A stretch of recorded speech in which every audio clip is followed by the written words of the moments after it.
I'm Dr. Preeti Sharma, and I'm your pathology and microbiology educator on the platform of Prep Ladder. I have the honor of sharing the screen with me two very brilliant students, Dr. Faizan, who scored 250, and Dr. Tafheem, who scored 239 in the January 2023 FMG exam. So obviously now their names need no introduction because their names go down in history with such amazing scores that they've got.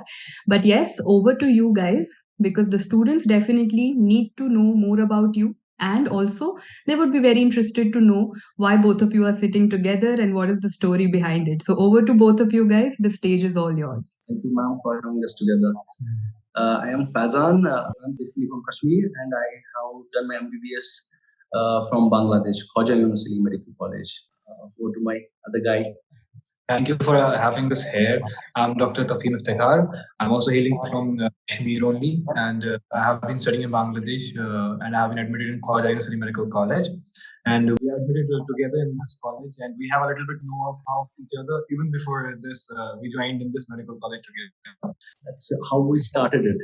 That's how we started. Right. So you were from the same hometown and then the same college. So you guys have prepared together for the FMG exam. Were you like study partners, as we may say so? So the scores also say the same. Yes, I'm study partners in the sense we can say that for every step we used to take it together.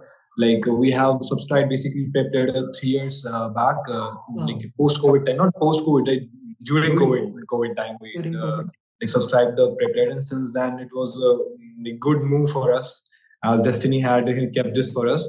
And then eventually just complement each other in the best possible way we could have, and ending up here is it feels good actually. In fact, it feels good. That would be an understatement. You must be on cloud 9, because not only have you cleared the exam, there are so many other things to it. You've cleared it in your very first attempt. That's a great deal. And also you've cleared it with such amazing scores, and more on top of it, all of us know how the second paper was, and everyone was so worried about how the exam went. But despite all those obstacles, you guys have come out shining. And how? So let's start. Either of you and both of you should take up that answer. That did you have like one source of preparation? How did you go about with the first reading of the 19 subjects? Actually, I started preparing for this for last 2 years. Okay. During like my final year and pre-final year, I had already completed my major subjects like surgery, medicine, gynae obs, especially ENT. Then afterwards, after completing my final year and clearing that, but then for like 6 months, I have been studying from the rapid revisions on Prep Ladder, and using the question banks that were provided with Prep Ladder. And that's all the source I had. Okay, great. And what about you, Dr. Tafheem? Same? Yes, almost same. We started, I told you already, we have started like Prep Ladder 2 years back, but I had a little lag due to some circumstances, and eventually I tried to cope up with it. Then for the FMG specifically, most like it was not specifically FMG. Like we had a thought of FMG like from our like preclinical as paraclinical, and also the clinical years we had in our like entire MBBS course. A bit of touch was always there. Like we have this thing, and we used to go through the questions and the question banks associated with it. But eventually, for the specific FMG preparation started like 4 months before the like first probability, that was December 2020. Right. And that was our story that time. Okay, so obviously you've been studying together, and the last 2 years you must have studied in breaks, but the last 6 months so 4 to 6 months, if I may say so, must have been like a dedicated study plan that you must have followed. So how many hours on an average were you putting up in a day, say starting July or in August? Starting from the beginning, how many hours per day? I have started like first month, 5 months ago, the first month of my preparation. It was like 10 hours a day. Afterwards, I had to start my internship. So I had to do my internship side by side, and I had to study. Internship here in Bangladesh, it's pretty hard. We have to do 10 to 12 hours in our hospital. So I could spare around 5 to 6 hours per day. Okay, so that's also great. I mean, spending 5 to 6 hours alongside internship, and that too a hectic one, is quite commendable. What about you, Dr. Tafheem? I came back from my like final exams a bit late than Mr. Faizan. So I started just along with my internship, and as we all know, as Dr. Faizan already said, that internship here is from like 8:30 in the morning to 8:30 in the evening, and it was very difficult to cope up. But eventually, we had no other option. So side by side, we used to find some time out, like during our break times or free time. We used to study along, together or like on individual levels. So eventually we ended up having a 4 to 5 hours, keeping a look on our screen time. We can judge that it was around 4 to 5 hours at an average, I can say. And our teachers here are pretty, they're supportive. So Okay. they always helped us through this course. Yeah, like our guidance has been really good, and eventually our teachers here, particularly from like every department, were very supportive, and they had that vision that these people tomorrow have to clear the licensing exams and they have to go further. Not It was not just limited to the MBBS level only. Like they gave us the guidance for the future also. They had that thing in the mind, so that was something for a positive for us, like always along this journey. Right, and it's so important to have a good support system in exams like these, which are so competitive and which you can't really predict what is going to happen. So it's so important to have good teachers, good mentors, good friends, and people around you, and that genuinely helps or gives you that extra push. Also, something which everyone must have asked you about how you prepared, and we are also talking about the same. But something that no one really touches upon is that apart from studies, how did you keep your mental health intact in this time? How did you maintain your sanity? I mean, were you into some extra co-curricular activities, or what were you doing during your break time so that you could feel a little normal and not just drown into the ocean of studies all the time? It's all about motivation, I believe. Deepak Marwa sir keeps on saying, keep hammering. Yes. We have been doing it. We have been doing it, and watching the motivational videos that are on the YouTube that are already there. I already told that FMG is not about those last 6 months, I guess so. Like, or any other competitive exam is not about a short duration of time or 6 month thing. I always believe that you should have a notion in your brain, like you should have be ready from the very word go. Like what you have to do, you should have keep the goal in your mind. And the most important thing that always kept us motivated was realization that we are so far away from our homes, and uh, in this environment we are working so hard, we are doing such sacrifices, and so at least this should earn us something at the end of the day. That was a push that we always, and we used to motivate each other with these sort of thoughts and sharing those thoughts. But one fact was that we never studied like beyond 9. Like we were never those night students. We always used to shut out books around 10 or so, and then we used to have our personal time, like talking to each other or playing some games or something like that. That was our routine throughout. Like it wasn't something we just wasted our time. We just put 100% effort in only studying. We just let our mind a good time to relieve, and you need some self time for yourself at least. You need to take care of yourself in a better way always, and keep your mental health aligned in a very better way. That is most important, because if you lose the way once, it is very difficult to get back. So I believe that if you're aligned in a positive way, that boosts your morale as well as that boosts everything. Right, and that is exactly what we always keep telling students, which I think your juniors would definitely learn from both of you, is that you just don't have to drown into that ocean from day one, because it's a long journey and you have to make sure that you are consistent. You're putting in the same 8 hours, 10 hours every day. You can't put in like 16 hours one day and then not study for the next 1 week. That is not going to solve the purpose, right? Another advice that I would want you to give to your juniors is, how should they prioritize? I mean, if I have to, for example, start with my preparation right now for the June exam, what advice would you give to your juniors? Which subjects first? Which set of things should they start their preparation with? I have seen my juniors, not my juniors, actually my classmates as well. They tend to skip final year subjects like medicine, surgery, and any these main subjects. And most of the questions are formulated these days from these subjects itself.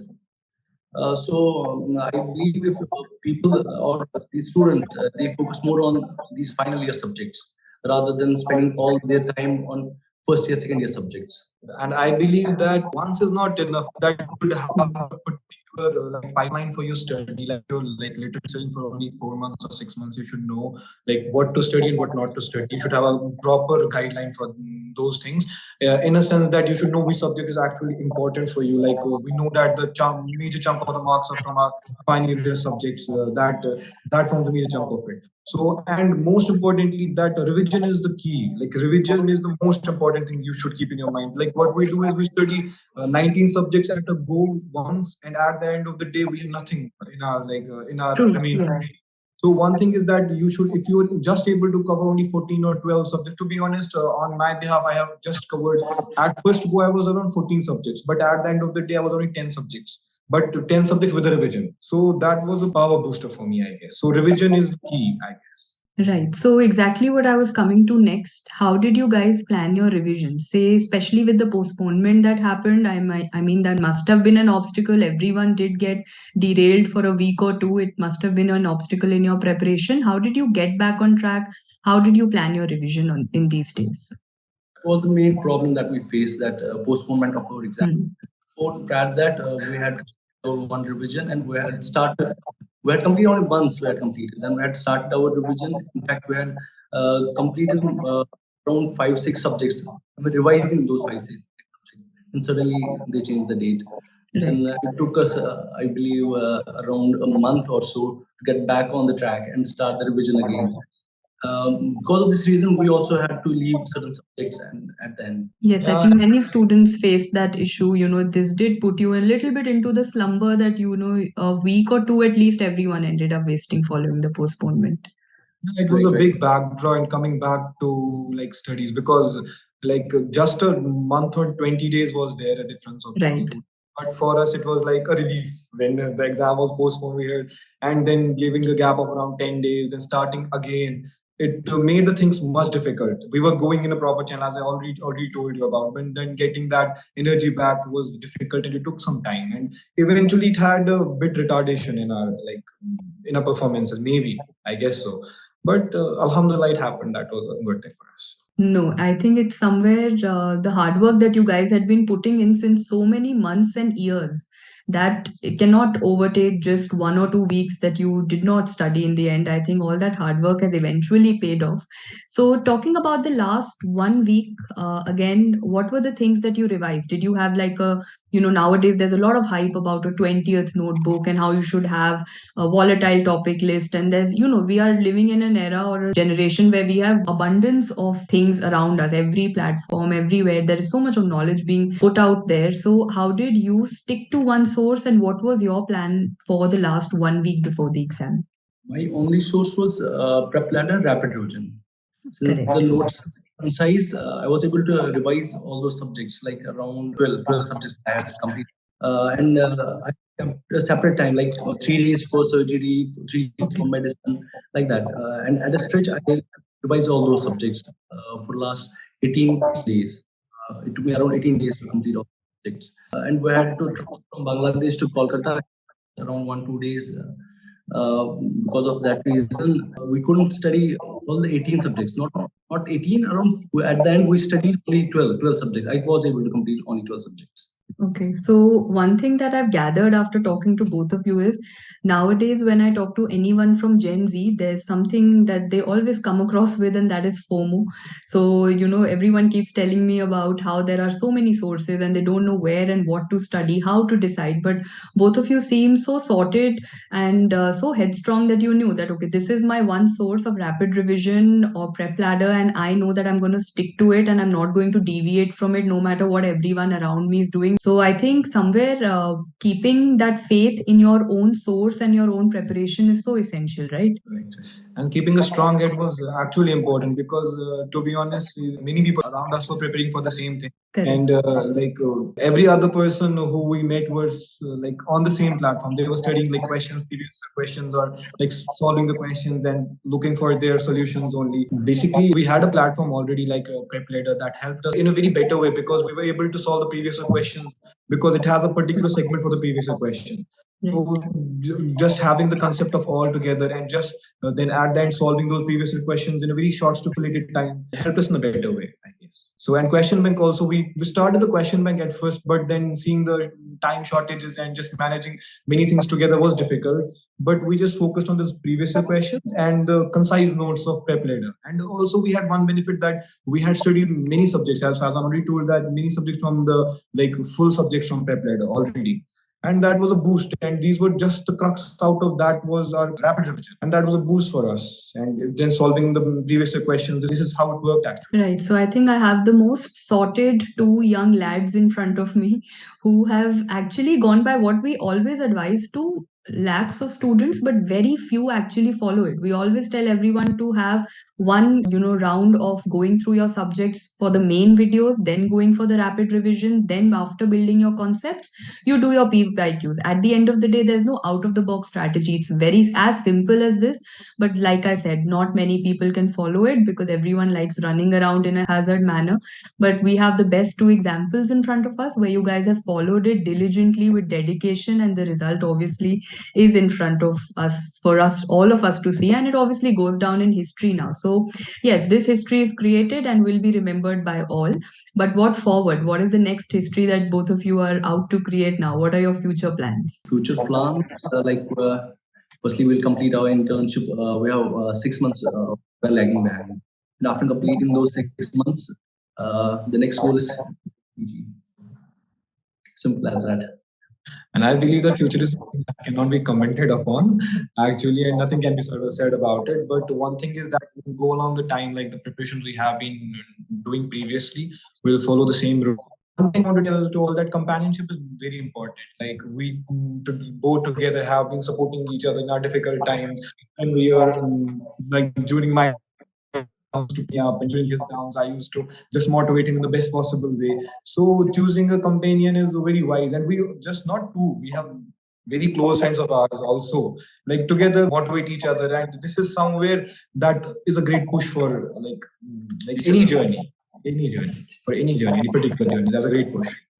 True, and it's truly commendable that without having that competitive attitude against each other, how you've genuinely, motivated and pushed each other in getting a better score. And I think you are the two most sorted, sensible, and practical people that I've met. Even when on asking your future plans, you are so sorted about what to do in the next 6 months and not making big plans and, rosy dreams for the future, but being extremely practical in your approach. And I think that is exactly how you guys have prepared also, and that is showing.